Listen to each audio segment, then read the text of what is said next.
Shalom Bacha, que Hachem vous protège, vous donne la santé, la joie, la prospérité, Keneratson. J'ai lu une très belle histoire. Il y avait une fois deux personnes qui avaient un problème et ils sont partis chez un rabbin pour que ce rabbin leur donne, qu'il leur trouve une solution. Le rabbin leur dit, vous savez, c'est un grand problème, je ne peux pas vous donner une solution tout de suite, mais je vais réfléchir. Alors, eux, ils étaient un peu pressés. Ils sont partis chez un autre rabbin. Et l'autre rabbin leur a dit, attendez quelques minutes, je vous donnerai la réponse. Bon, il rentre dans sa bibliothèque et commence à prier à Hachem. Hachem, j'ai pas de réponse à cette question-là de ces gens. Aide-moi à trouver une réponse. Il a commencé à prier à Hachem. Et puis, il y a un livre sur sa table. Il ouvre le livre et il trouve une question similaire dans ce livre-là. Il prend un autre livre, il ouvre, il trouve la suite. À la fin, en quelques minutes, il a déjà une réponse à la question qu'ils lui ont posée. Il sort, il leur dit, voilà, pour votre question, voilà la réponse. Ils étaient contents, ils sont partis. Et quelques années plus tard, ces deux personnes, ils rencontrent le premier rabbin. Il leur dit, alors, vous m'avez posé une question, je me suis cassé la tête pour trouver une réponse, et j'avais la réponse, et vous n'êtes plus venu. Alors, ils lui ont dit, ouais, entre-temps, on a vu un autre rabbin, et il nous a donné une réponse tout de suite. Après quelques minutes, il nous a donné la réponse. Il a dit, c'est qui ce rabbin? Ils lui ont donné le nom et l'adresse. Et la ville, pardon. Ah bon, c'est bizarre.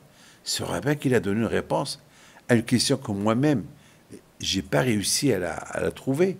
Ça m'a pris des jours et des jours pour trouver une réponse. Donc, il doit être un grand rabbin. Je vais aller chez lui. Alors, il est parti chez lui. Il tape à la porte. Le rabbin, qu'il voit un grand rabbin qui est venu dans notre ville, il lui dit, Kvod Arav, mais qui suis-je moi pour que le grand rabbin il vienne me voir? Moi, je ne sais rien du tout. Vous êtes connu.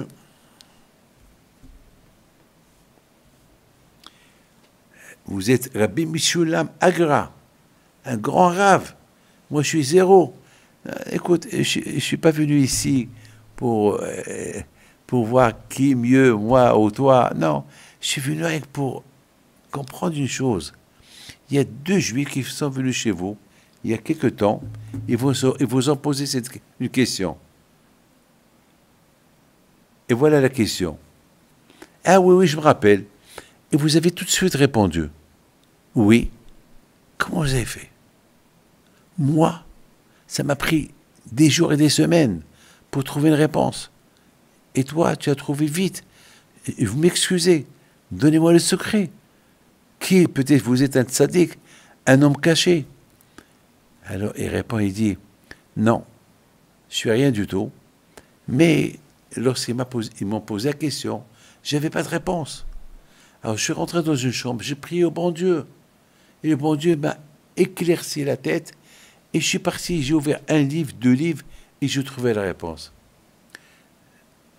Le Rav Mishulam, alav shalom, il le regarde et lui dit, alors tu as pleuré. Alors ça veut dire que tu n'as pas... Il a dit, pleurer, moi aussi je peux pleurer. Mais moi je ne veux pas pleurer pour comprendre quelque chose. Moi je veux me casser la tête pour trouver la chose. Dans la vie, mes amis, il y a des gens qui pour gagner quelque chose, ils vont voler. Et malheureusement, on vit dans un monde qui veut gagner vite. Alors pour gagner vite, pour être riche vite, ils vont voler. Il faut se casser la tête. Il y a beaucoup de gens qui veulent faire les choses vite. Les choses qu'on fait vite, ça ne marche pas. Il faut se casser la tête pour comprendre. Vous savez, mes amis, aujourd'hui, j'étais en train d'étudier et j'avais une grande question. sur Yaakov Abinu. Une grande question. J'ai pas compris pourquoi Yaakov Abinu.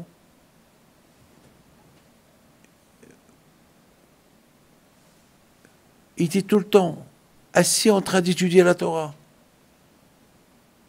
J'ai pas compris. Il sortait même pas dehors. J'ai pas compris. Au moins, sort un peu. Yaakov Abinu, Yaakov Ishta Mishevo Alim.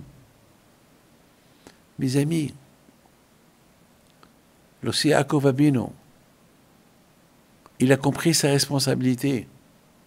Il a compris qu'il a un frère qui s'appelle Esav. Et pour rester même un quart d'heure avec Esav, ça pouvait le perturber.